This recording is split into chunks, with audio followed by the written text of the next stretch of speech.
একটা ছোট্ট গল্প বলি। ইমাম ইবনে তাইমিয়া রাহিমাহুল্লাহ আলাইহি, নাম শুনেছেন ওনার?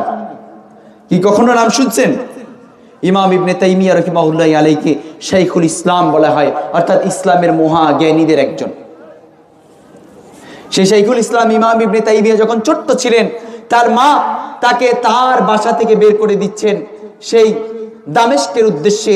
মা সন্তানকে বলছে, ইবনে তাইমিয়া তুমি দামেস্কে চলে যাচ্ছ, মনে রাখিও দামেস্কে যাওয়ার পর যদি কখনো এই সংবাদ পাও আমি তোমার মা মারা গিয়েছি, তাহলে তুমি ফিরে আসবা না ততক্ষণ পর্যন্ত যতক্ষণ পর্যন্ত তুমি উম্মার জন্য কিছু করতে না পারো।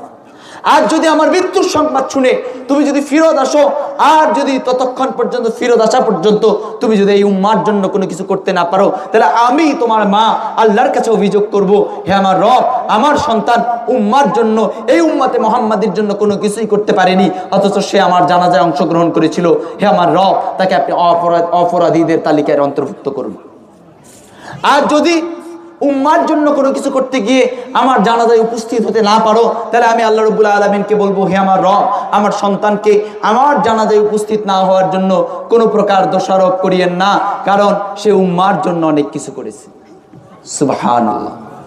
আজ কতজন পিতা আছি, কতজন মাতা আছি, কতজন বোন আছি, কতজন ভাই আছি, যে তার ভাইকে, যে তার বোনকে, যে তার সন্তানকে আল্লাহর দ্বীনের জন্য, এই উম্মার জন্য বিসর্জন করে দিয়েছে।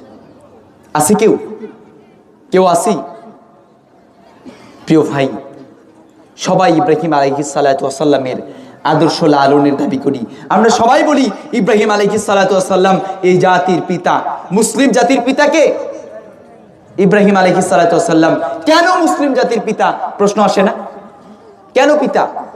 কারণ ইব্রাহিম আলাইহিস সালাতু ওয়াস সালাম এমন এক পিতা, আল্লাহ রাব্বুল আলামিন তাকে বলেছে, হে ইব্রাহিম, তোমার এই ছোট্ট সন্তানকে, দুগ্ধ পুষ্প সন্তান, তাকে তুমি মরুভূমিতে রেখে আসো। কোনো প্রশ্ন করেননি, একটি প্রশ্ন করেননি। আল্লাহ বলেছেন রেখে আসো, তিনি নির্দ্বিধায় রেখে এসেছে। ছোট্ট সন্তান আর স্ত্রীকে সামান্য কয়েকটা খেজুর আর এক মশক পানি দিয়ে রেখে এসেছে। স্ত্রী পিছন দিক থেকে জিজ্ঞাসা করেছে, আপনি তো চলে যাচ্ছেন, কার হুকুমে রেখে যাচ্ছেন? কি জন্য রেখে যাচ্ছেন? কেন রেখে যাচ্ছেন? হযরত ইব্রাহিম আলাইহিস সালাতু ওয়াস সালাম পিছনে ফিরে তাকিয়ে যে বলবে আল্লাহর হুকুমে রেখে যাচ্ছি, এই কথা বলার পর্যন্ত শক্তি পাচ্ছেন না। অঝর্ণ এনে কাঁদছেন আর পিছন দিক থেকে সাদা আঙ্গুলি উত্তোলন করে বুঝিয়ে দিচ্ছেন আল্লাহর হুকুমে রেখে যাচ্ছি। সুবহানাল্লাহ। স্ত্রী একটি বারের জন্য বলেননি আল্লাহর হুকুমে কেন রেখে যাচ্ছ, আমরা কি খাবো, কি করব, এই মরুভূমিতে কি করব। সুবহানাল্লাহ। এটা ছিল মুসলিম উম্মার পিতা হযরত ইব্রাহিম আলাইহিস সালাতু ওয়াস সালামের জিন্দেগি। আজও আমরা মুসলিম, আমরাও নিজেকে মুসলিম দাবি করি। কোরআনুল কারীম আমাদের ঘরে রয়েছে, আমরা এর তেলাওয়াত শুনি, এর বক্তৃতা শুনি, এর আলোচনা শুনি। সূরা ইব্রাহিমের এই ঘটনাগুলো আমরা জানি, কিন্তু এই ঘটনা থেকে কোনো শিক্ষা নেইনি, কিন্তু আমি জান্নাত দাবি রাখি।